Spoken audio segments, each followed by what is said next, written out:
Hello student, किसी भी circuit के एनालिसिस के लिए दो जनरल मेथड हम यूज करते हैं। पहला है मैश एनालिसिस और दूसरा है नोड एनालिसिस।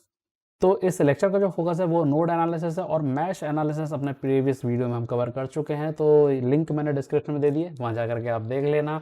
इस वीडियो को हम आगे लेकर के चले से पहले कभी चैनल पर अगर आप नए हैं तो चैनल को सब्सक्राइब करना, वीडियो को लाइक करना और हाँ, अपने फ्रेंड्स को शेयर करना मत भूलना। तो चलो आगे चलते हैं।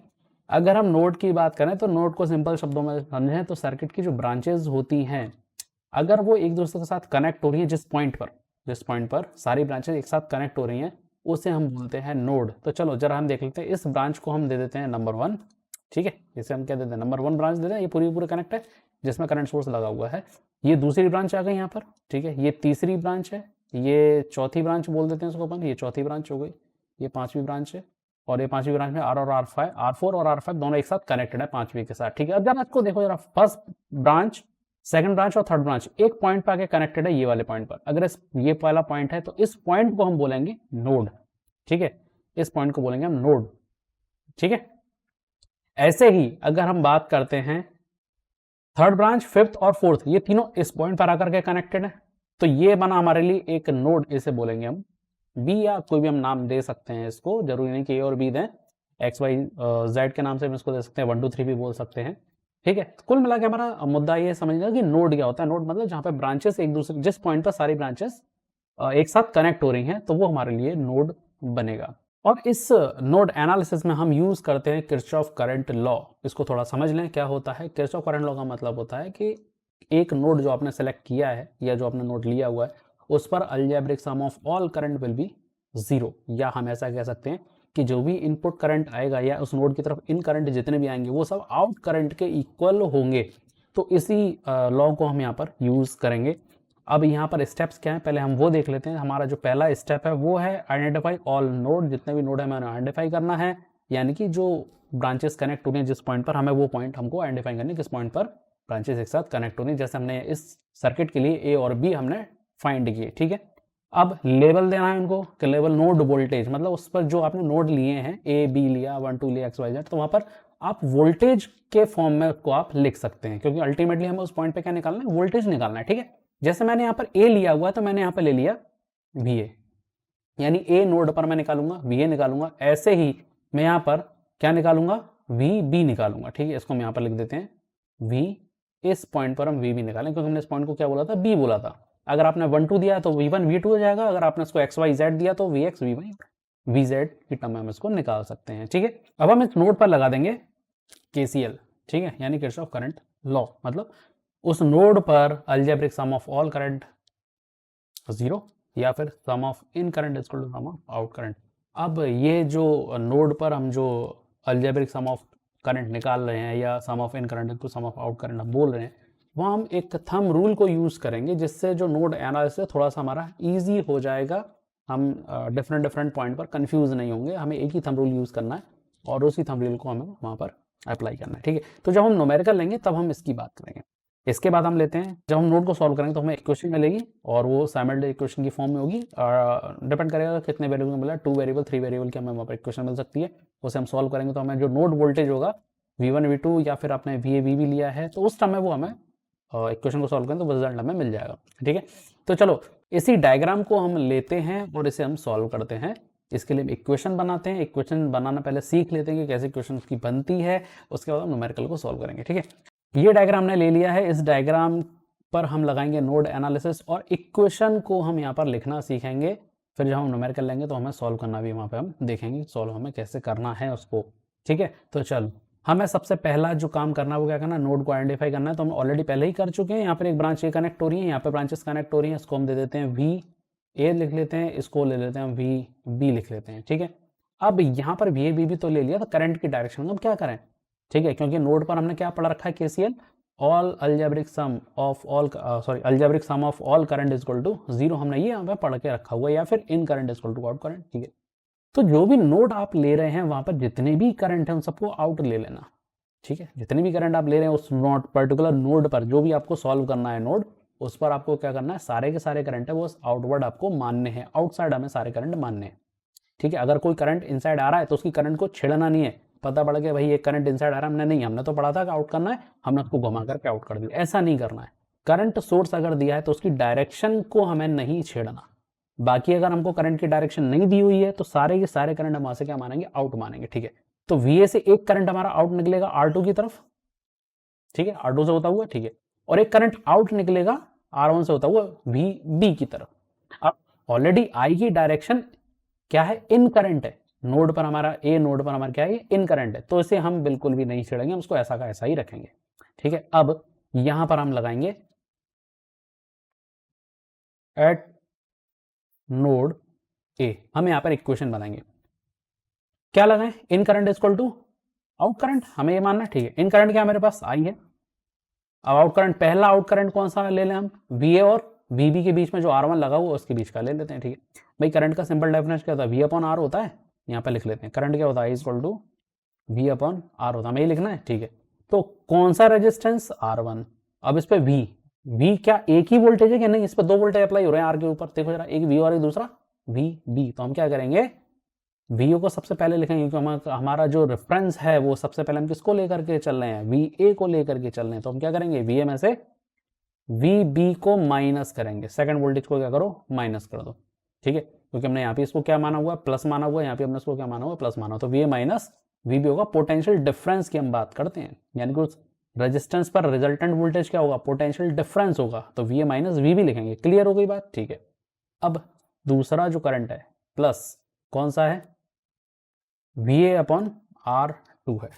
ठीक है, तो ये बन गई, यहाँ से मिलेगी हमारी पहली इक्वेशन। कैसे निकालना है इसको, पहली इक्वेशन को I इक्वल टू VA को कॉमन ले लो, ठीक है, 1 अपॉन क्या मिलेगा, R1 प्लस क्या मिलेगा मुझे यहाँ पर, 1 अपॉन R2, ठीक है, माइनस 1 अपॉन R1 और VB। ये मिल गई मेरी फर्स्ट इक्वेशन। तो इस तरह से हमें इक्वेशन बनाना है, उम्मीद है समझ में आ गया होगा। चलो अब हम बनाते हैं एट नोड बी के लिए बनाते हैं। तो बी के लिए हम क्या करते हैं, सारी चीज़ों को हम क्या कर देते हैं, यहाँ से अभी हम हटा देते हैं। ठीक है, तो वही रूल, अगर करंट सोर्स दिया तो उसको डायरेक्शन को छेड़ना नहीं है, अदरवाइज नोड से जितने भी करंट है सबको क्या मानना है, आउट करंट हमें वहां पर मानना है। तो देखो इस नोड बी पर कोई भी करंट इनपुट है क्या, या कोई करंट सोर्स लगा है, या कहीं से कोई करंट आ रहा है, नहीं। तो हम क्या करेंगे, सारे के सारे जो करंट है वो हम सब आउट करंट मानेंगे। तो पहला करंट ये चला जाएगा, ठीक है, दूसरा कहाँ जाएगा, R3 के लिए जाएगा, तीसरा आउट करंट कहाँ जाएगा, R1 की तरफ जाएगा। सारे के सारे हमने करंट आउट मान लिए। ठीक है, अब यहाँ पे रूल लगा लेते हैं, sum of in current equal to sum of out current. अब इन करंट तो कोई है नहीं तो जीरो हो जाएगा, इन करंट तो कोई है ही नहीं है तो क्या हो जाएगा, जीरो हो जाएगा, equal to sum of all out current. तो सारे जितने भी आउट करंट उन सबको ले लो यहाँ पर। ठीक है, क्या मिलेगा, अब हम क्या लिखेंगे, सबसे पहले R1 के लिए ले लें, ये वाला करंट, R1 वाला करंट। ठीक है, R1 वाला करंट लेंगे तो रेजिस्टेंस क्या लेंगे हम, R1। ऊपर क्या लिखें, VA माइनस VB या फिर VB माइनस VA। हम यहाँ पर सबसे पहले लेंगे VB, क्योंकि हम नोड B को ले रहे हैं।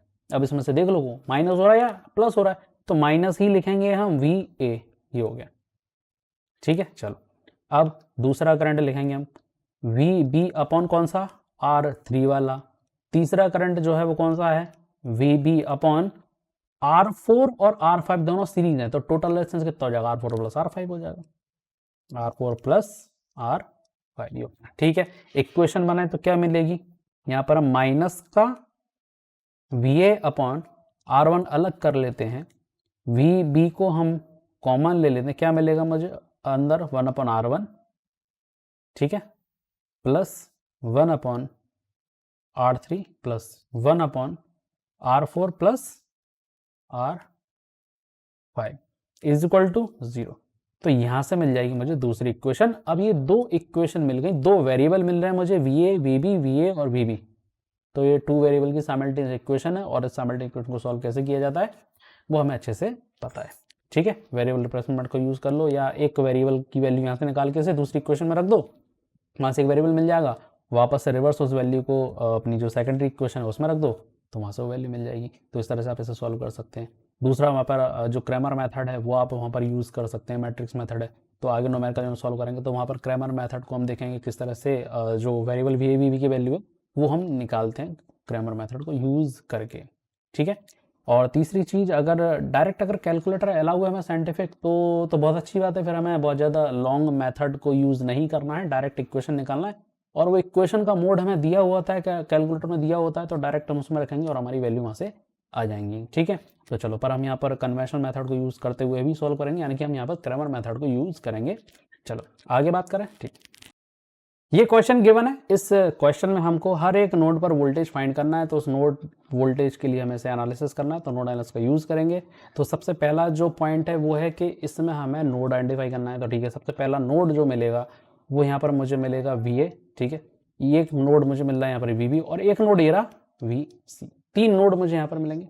ठीक है, और अब हम इसको यहाँ पर सॉल्व कर लेते हैं। ठीक है, यहाँ पर एक लॉजिक जो है वो यहाँ पर हम अप्लाई कर सकते हैं, सर्किट को थोड़ा हम सिंप्लीफाई कर सकते हैं, पर यहाँ पर हम इसे सिंप्लीफाई नहीं करेंगे, क्योंकि हमें एक्चुअली नोड एनालिसिस का जो पूरा जो कॉन्सेप्ट है वो हमें अच्छे से समझना है। ठीक है, पहले मैं लॉजिक समझा देता हूँ, उस लॉजिक को भी आप यूज़ कर सकते हैं। जरा यहाँ देखिए, दो हमें पैरेलल जो रेजिस्टेंस है वो हमें कॉम्बिनेशन दिखाई दे रहे हैं। एक ये वाला हमें दिखाई दे रहा है, ठीक है, और एक हमें ये वाला दिखाई दे रहा है, 1 और 6 वाला। ये दोनों को हम यहाँ पर सॉल्व करके सिंगल रेजिस्टेंस में कन्वर्ट कर सकते हैं, और फिर वहां पर हम नोड अप्लाई कर सकते हैं। इससे होगा कि हमारा जो न्यूमेरिकल होगा वो सिंप्लीफाई हो जाएगा। पर मेरा जो मोटिव है यहाँ पर वो ये है कि इस न्यूमेरिकल के रेस्पेक्ट में हम क्या कर रहे हैं, पहले करंट का जो डिस्ट्रीब्यूशन है वो समझ लें, और इसके साथ अगर मल्टीपल नोड आते हैं, जैसे 2 से ज्यादा नोड आते हैं, अगर 2 नोड आते हैं तो हम साइमल्टेनियस इक्वेशन बनाकर उसको इजीली सॉल्व कर सकते हैं। पर अगर 3 नोड आ गए तो साइमल्टेनियस इक्वेशन को सॉल्व करना थोड़ा सा टिपिकल पड़ता है, उसके लिए हमें मैट्रिक्स मेथड यूज करना होता है। तो वो मेरा एक फोकस है, इसलिए हम इसको यहाँ पर एक पूरे जनरलाइज मेथड को यूज करके यहाँ पर हम सॉल्व करेंगे। यहाँ पर हम इसे शॉर्ट नहीं कर रहे हैं रेजिस्टेंस को यूज करके। ठीक है, चलो, तो यहाँ से हम इसको हटा देते हैं, पहले इसको हम हटा दिया यहाँ पर। ठीक है, तो यहाँ पर मेरे पास 3 नोड है, VA, BB और VC। अब जरा यहाँ पर हम थंब रूल का यूज करेंगे। पहला ये कि अगर हमें करंट का डायरेक्शन दिया है तब तो ठीक है, अगर हमें या करंट सोर्स अगर या आ रहा है करंट सोर्स से कोई करंट या फिर जा रहा है तो ठीक है, अगर नहीं तो सारे के सारे जितने भी करंट हैं नोड से वो सब हम आउटवर्ड हम मानेंगे। तो पहला करंट हमारा जो आएगा ये रहा, दूसरा करंट होगा ये रहा, तीसरा करंट होगा ये रहा, चौथा करंट होगा ये रहा। ये किसके लिए आया है? For node A. ठीक है, तो इसे लिखें यहाँ पर, चलो लिखते हैं। तो सबसे पहले हम 10 ओम रेजिस्टेंस में जो करंट आ रहा है पहले उसके लिए लिखते हैं। ठीक है, करंट 10 ओम रेजिस्टेंस के लिए अगर हम लिखेंगे तो पहले नीचे रेजिस्टेंस क्या लिख दें, 10 लिख दें। ठीक है, वोल्टेज कौन सा है यहाँ पर, हम यहाँ पर VA लिख दें। VA के लिए हम सॉल्व कर रहे हैं तो हम सबसे पहले VA को लिखेंगे। ठीक है, अब यहाँ पे लिखेंगे माइनस कितना, इस 10 ओम पे दो वोल्टेज काम कर रहे हैं, एक 10 वोल्ट दूसरा VA। तो VA को हमें लेना है तो VA माइनस क्या कर देंगे, 10 कर देंगे। अच्छा, ये माइनस को 10 करना क्या कोई थंब रूल है क्या? नहीं, ऐसा नहीं है, इसको पीछे लॉजिक समझ लो। देखो ये बैटरी क्या करेगी, या जो वोल्टेज सोर्स है करंट को इधर की तरफ पास करेगा, और हमने थंब रूल हमने बना करके रखा हुआ कि VA से करंट आउटसाइड होगा, यानी कि 10 ओम रेजिस्टेंस में जो करंट आएगा VA की तरफ से ये ऐसा होगा और इस तरफ से ऐसा। तो दोनों करंट एक दूसरे को क्या कर रहे हैं, अपोज कर रहे हैं। तो क्या होगा, दो करंट अपोज कर रहे हैं, इसका मतलब ये सब्सट्रैक्टिव नेचर को शो करता है, इसलिए हम क्या करेंगे, VA में से 10 को हम सब्सट्रैक्ट करेंगे।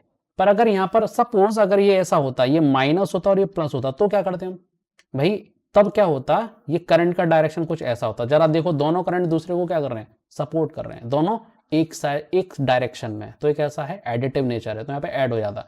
तो इसको एक फॉर्म में हम समझ लेते हैं कि भाई हमें क्या करना है, हर वोल्टेज को माइनस करना है।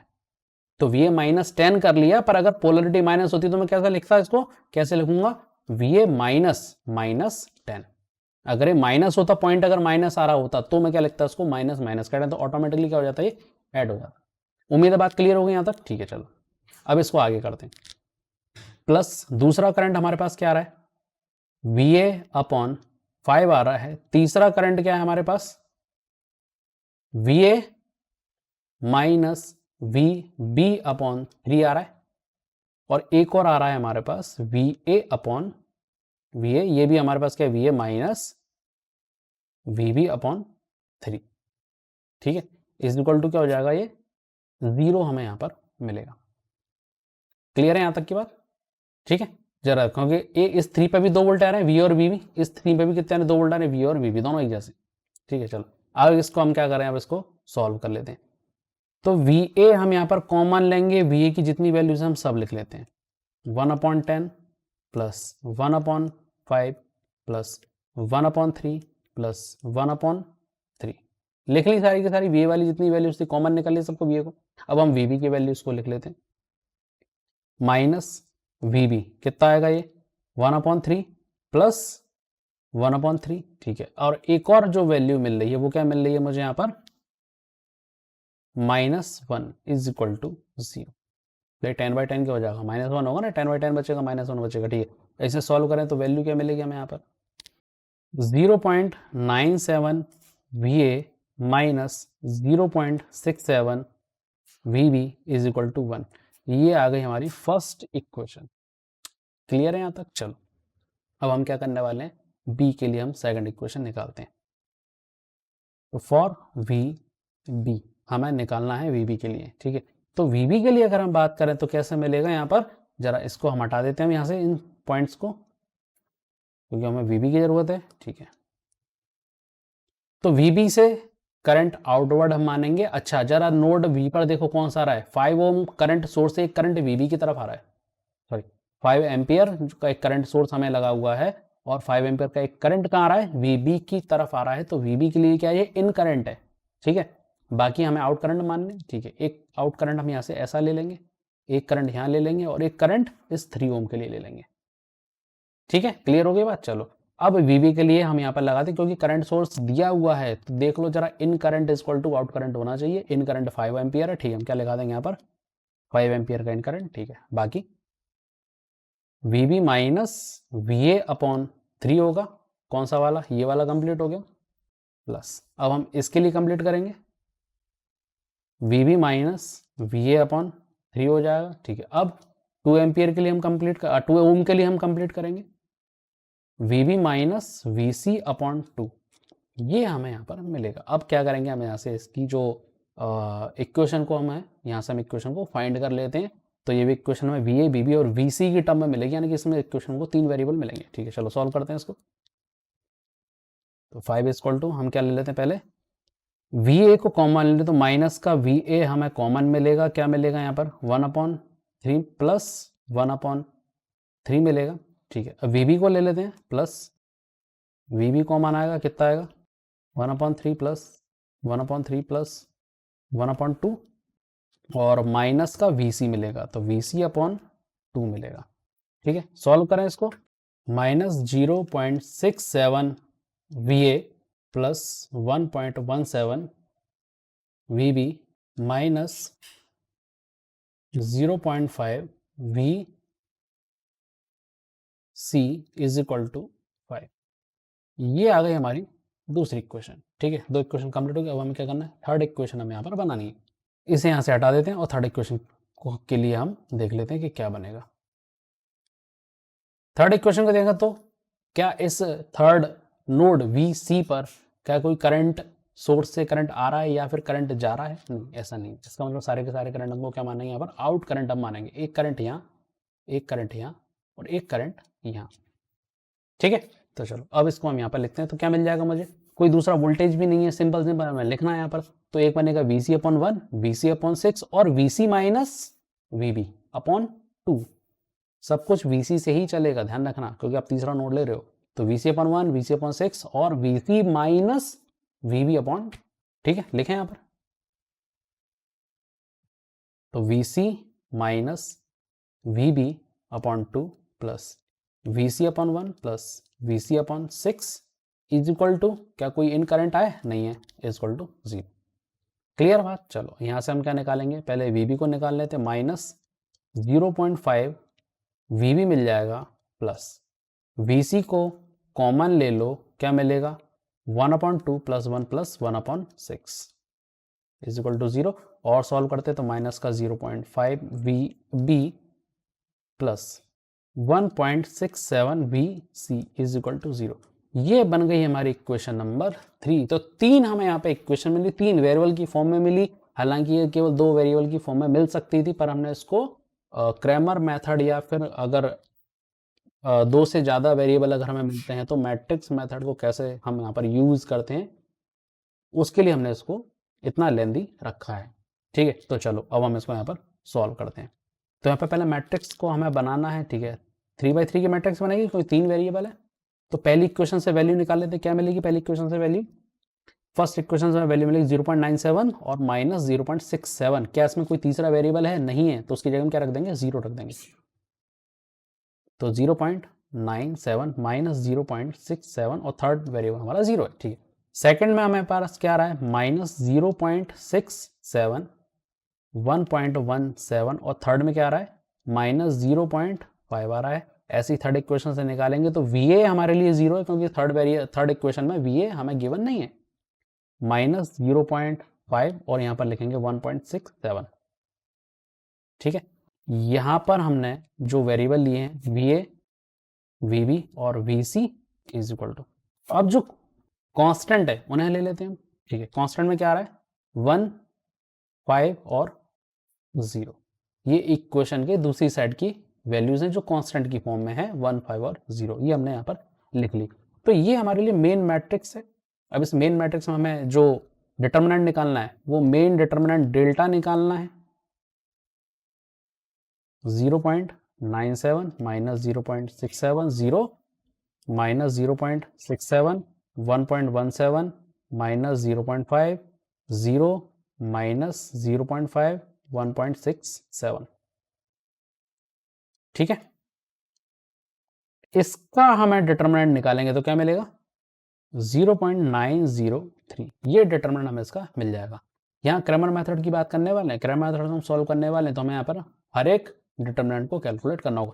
तो जो मेन हमारा जो डिटर्मिनेंट था, मेन मैट्रिक्स का जो डिटर्मिनेंट था, वो हमको यहाँ पे हमने ले लिया। अब हम यहाँ पर वेरिएबल के लिए हम यहाँ पर कैलकुलेट करें, हमको क्या चाहिए? VA, VB, VC की वैल्यू चाहिए। तो क्रैमर मेथड सजेस्ट करता है कि अगर आपको VA निकालना है, तो ये जो मैट्रिक्स दिए हम इन मैट्रिक्स के नाम दे देते हैं, ठीक है।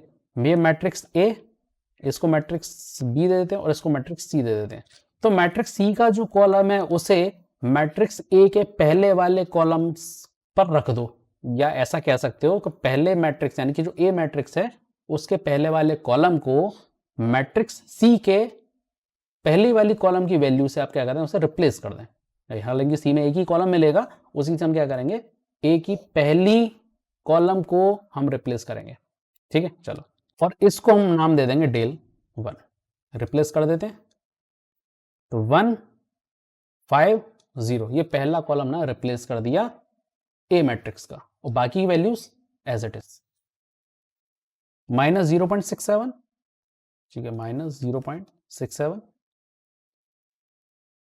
1.17 1.17, उसके बाद माइनस 0.5, ठीक है, और फिर 0 माइनस 0.5 और 1.67। इसका डिटर्मिनेंट निकाल लो, क्या मिलेगा? 7.298। ये हमको यहाँ पर इस डिटर्मिनेंट की वैल्यू मिलेगी, ठीक है। ऐसे हमें क्या करना है? del 2 की वैल्यू हमें यहाँ पर निकाल लेनी है। अब ये del 2 किसके लिए निकालने हैं? डिटर्मिनेंट 2 किसके लिए निकालने हैं? ये हम निकालेंगे VB के लिए, जब हमें VB को सॉल्व करेंगे तब उसके लिए हमें मैट्रिक्स बनेगी। अब यहाँ पे क्या करेंगे भाई? करना कुछ नहीं है, यहाँ पर अब दूसरा वाला जो कॉलम है A मैट्रिक्स का, उसको रिप्लेस करना है C से, ठीक है। चलो, तो 0.97 एज इट इज रहेगा, ठीक है, माइनस 0.670, ठीक है, और यहाँ पर क्या आ जाएगा? 150। सेकेंड कॉलम को रिप्लेस कर दिया C से, ठीक है, बाकी value as it is 0 minus 0.5 1.67।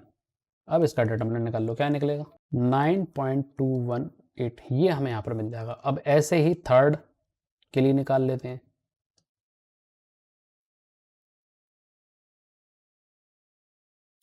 ठीक है। थर्ड पे क्या करेंगे? ये वैल्यू हमारी एज इट इज रहेगी, 0.97 माइनस 0.67 0 माइनस 0.67 1.17 माइनस 0.5। अब जो थर्ड कॉलम है उस थर्ड कॉलम को हम C से रिप्लेस कर देंगे, 150। अब इसका डिटर्मिनेंट निकाल लो, क्या निकलेगा? 2.76। अब हम निकालेंगे यहाँ पर अपने नोड वोल्टेज। तो नोड वोल्टेज हमारे पास है क्या है? VA। तो VA को हम सॉल्व करें तो उसके लिए करना क्या पड़ता है कि जो भी आपने del 1 निकाला है उसको जो ओरिजिनल जो हमारा मैट्रिक्स का डिटर्मिनेंट था उससे हम इसको डिवाइड करेंगे, ठीक है। तो यहाँ पे क्या आएगा? 7.298 और ओरिजिनल जो हमारा जो मैट्रिक्स था, एक्चुअल जो मैट्रिक्स थी, उसका डिटर्मिनेंट क्या आ रहा था? उसका रहा 0.903, तो 0.908.08 वोल्ट ये मिल गया हमको VA। ऐसे ही हम VB निकालेंगे तो डेल 2 डिवाइड बाई डेल हो जाएगा, डेल 2 की वैल्यू 9.218 अपॉन 0.903, वैल्यू क्या मिलेगी यहाँ पर 10.20। ऐसे ही आपको VC निकालना है तो डेल 3 अपॉन डेल कर दो, डेल 3 की वैल्यू है 2.76 डिवाइड बाई 0.903, वैल्यू 3.06 वोल्ट, सब जगह आगे वोल्ट लगा दो। तो ये आ गया हमारा नोड वोल्टेज हर एक नोड का। अच्छा यहाँ पर मैं डेल C लगा दिया, डेल C में यहाँ पे लगाना पड़ेगा VC। ठीक है, तो इस तरह से क्रैमर मेथड को यूज करके हम दो से ज्यादा जो वेरिएबल की इक्वेशन हैं उनको हम इजीली सॉल्व कर सकते हैं। और दो वेरिएबल की इक्वेशन हो तो साइमल्टेनियस इक्वेशन का जो जनरल जो मेथड है उससे हम इसको सॉल्व कर लेंगे तो हमारा आंसर आ जाएगा। तो उम्मीद है ये मेथड आपको समझ में आ गया होगा। तो उस नोड को समझने के लिए हम एक न्यूमेरिकल और लेते हैं। इससे पहले चैनल को सब्सक्राइब करना, वीडियो को लाइक करना, हाँ शेयर करना मत भूलना। तो चलो आगे बढ़ते हैं एक और न्यूमेरिकल पे। तो यहाँ क्वेश्चन है और पूछा गया है करंट इन 100 ओम, यानी कि ये जो 100 ओम का जो रेजिस्टेंस हमें एक ही दिखाई दे रहा है, यहाँ पर हमें क्या चाहिए, करंट की वैल्यू चाहिए। और यहाँ पर हमें यूज करेंगे नोड एनालिसिस। ठीक है, अगर हम नोड एनालिसिस को यूज करते हैं तो करंट क्या हो जाएगा, वोल्टेज अपॉन 100। तो वोल्टेज निकालना यहाँ पर कंपलसरी है भाई, वोल्टेज तो निकालना पड़ेगा, उसके बिना तो करंट निकलेगा नहीं 100 ओम में। फॉर्मूला ही होता है ना किसी भी रेजिस्टेंस में, अगर आपको करंट निकालना है तो वोल्टेज अपॉन रेजिस्टेंस, वोल्टेज निकालना है उस रेजिस्टेंस पर वोल्टेज क्या होगा। अच्छा, तो सबसे पहला नोड एनालिसिस लगाना है तो नोड को आइडेंटिफाई कर लो। सबसे पहला नोड ये रहा, इसको बोल देते हैं हम VA। ये दूसरा नोड ये हो गया हमारे पास VB। अब हमको मालूम है कि पैरेलल में जो वोल्टेज होते हैं वो सेम होते हैं। इसका मतलब इस पूरे नोड पर, यानी कि इस पॉइंट पर और इस पॉइंट पर हमें क्या मिलेगा, VB मिलेगा VB। तो ये जो VB होगा वो 100 ओम पर भी होगा। इसका मतलब ये होगा कि हम लिख सकते हैं VB अपॉन 100, ये हमें करंट मिल जाएगा। अब इसके लिए हमको VB फाइंड करना है, इसके लिए हम नोड लगाते हैं और नोड की इक्वेशन हमें बनाना पड़ेगा। ठीक है, तो चलो सबसे पहले VA के लिए बनाते हैं। VA के लिए जितने भी करंट है वो आउट मान लो। ठीक है, और अगर कोई इन करंट आ रहा है तो कोई दिक्कत ही नहीं है। तो यहाँ से हम सबसे पहले आउट करंट मानेंगे। एक तो ये हो गया, दूसरा ये हो गया। ये वाली ब्रांच में क्या आउट माने, अरे नहीं भैया ऐसी गलती मत करना, क्योंकि यहाँ पे ऑलरेडी 1 एम्पियर का करंट सोर्स लगा हुआ है जिससे करंट जो आ रहा है VA की तरफ आ रहा है, या VA नोड में ये इन करंट की तरह काम करेगा। ठीक है, इसलिए इसमें हमको आउट करंट जबरदस्ती नहीं बनाना, क्योंकि ऑलरेडी करंट सोर्स लगा हुआ है जिसने करंट दे रखी है, करंट की डायरेक्शन दे रखी है। ठीक है, तो अब यहाँ पर हम नोड लगाते हैं। सबसे पहले 20 ओम के लिए लगाए तो क्या मिलेगा हमें, VA माइनस 60 अपॉन 20 मिलेगा। ठीक है, और दूसरा क्या मिलेगा, VA माइनस VB अपॉन 30 मिलेगा। जितने भी आउट करंट तो सब ऐड हो गए। अब क्या रहा है, इन करंट आ रहा है, कौन सा आ रहा है, 1 एम्पियर। हमने इसको 1 लिख लिया। यहाँ से हमें पहली इक्वेशन मिल जाएगी। ठीक है, निकाल लेते हैं। VA कॉमन ले लेते हैं, यहाँ पे कितना आएगा 1/20 प्लस 1/30, और यहाँ से VB जो मिलेगा वो कितना मिलेगा मुझे, माइनस 1/30 VB मिलेगा, इज इक्वल टू ये कितना मिल जाएगा 4। ठीक है, तो ये इसको सॉल्व करें तो इक्वेशन क्या मिलेगी यहाँ पर हमें, 0.083 VA minus 0.033 VB is equal to 4। ये आ गई पहली इक्वेशन। ठीक है, दूसरी इक्वेशन बना लें। दूसरी इक्वेशन क्या मिलेगी, VB के लिए मिलेगी, तो करंट के पहले यहाँ से हटा दो क्योंकि करंट काम नहीं आएगा था। अब एक करंट ये जाएगा, एक करंट इधर जाएगा और एक करंट इधर जाएगा। हो गया, चलो निकालते हैं। पहले VB के लिए निकालते हैं। तो पहले VB को लिखेंगे, फिर VA माइनस का अपॉन 30 प्लस VB माइनस, अब हम किसके लिए, 50 ओम के लिए ले रहे हैं। अब जरा इस वाली ब्रांच में देखो 40 वोल्ट का सोर्स लगा है, इसका भी करंट कहाँ आ रहा है, ऊपर की तरफ ऐसा आ रहा है, तो क्या हो जाएगा, माइनस हो जाएगा। VB minus 40 upon 50। ठीक है, plus VB upon 100 is equal to, कोई इन करंट है इसके पास, नहीं है, इज इक्वल टू 0। ठीक है, अब सॉल्व कर लो VA VB के लिए। तो ये आ जाएगा माइनस का 0.033 VA, और यहाँ पर हम निकालेंगे VB को कॉमन ले लेते हैं। कितना आएगा ये, 1/30 प्लस 1/50 प्लस 1/100, और ये कितना आ रहा है, माइनस का 40/50, यानी कि यहाँ पर आ जाएगा ये 40/50। ठीक है, ये आ गया। इसे सॉल्व कर लेते हैं, एक क्वेश्चन बन जाएगी एक और। तो मिलेगा क्या, 0.033 VA मिलेगा प्लस 0.063 VB मिलेगा इज इक्वल टू क्या मिल जाएगा यहाँ पर 0.8। ये आ गई सेकंड इक्वेशन। अब इस इक्वेशन को सॉल्व करेंगे, हमें दो वोल्टेज मिलेंगे V और B भी, दोनों साइमल्टेनियस इक्वेशन है। कौन कितने वेरिएबल की, दो वेरिएबल की, तो बहुत इजीली सॉल्व हो जाएगा। वेरिएबल रिप्लेसमेंट जो मेथड है वो लगा लो, या किसी एक ऐसा समझ लो किसी एक इक्वेशन से आप V की वैल्यू निकाल लो, दूसरे इक्वेशन में डाल दो, VB की वैल्यू मिल जाएगी, और वहाँ से VB की वैल्यू निकाल करके वापस से आपने जो वैल्यू निकाली थी VA की इक्वेशन जो निकाली वहाँ रख दो, तो आपको क्या मिल जाएगा वहाँ पर VA की इक्वेशन VA की वैल्यू मिल जाएगी, दो वैल्यू में मिल जाएगी। चलो ठीक है, आगे इसको हम लिख लेते हैं इसका आंसर 67.25 वोल्ट, और VB जो मिलेगा वो मिलेगा 47.92 वोल्ट। तो ये हमें आंसर मिलेगा। अच्छा, क्या ये कंप्लीट आंसर है? नहीं, ये कंप्लीट आंसर नहीं है, केवल V और VB का आंसर है। ठीक है, हमें क्या निकालना है? करंट निकालना है, किस में? 100 ओम में। हमने बोला था VA अपॉन 100। ठीक है, 47.92 अपॉन 100, वैल्यू कितनी आ जाएगी? 0.4792, यानी कि हम इसको अप्रोक्सीमेटली इक्वल टू बोल सकते हैं 0.5 एम्पियर। तो ये कॉन्सेप्ट आपको बहुत अच्छे से समझ में आ गया होगा। तो इसी के साथ इस चैनल को सब्सक्राइब जरूर करें, वीडियो को लाइक करें, और हाँ, शेयर करना ना भूलें।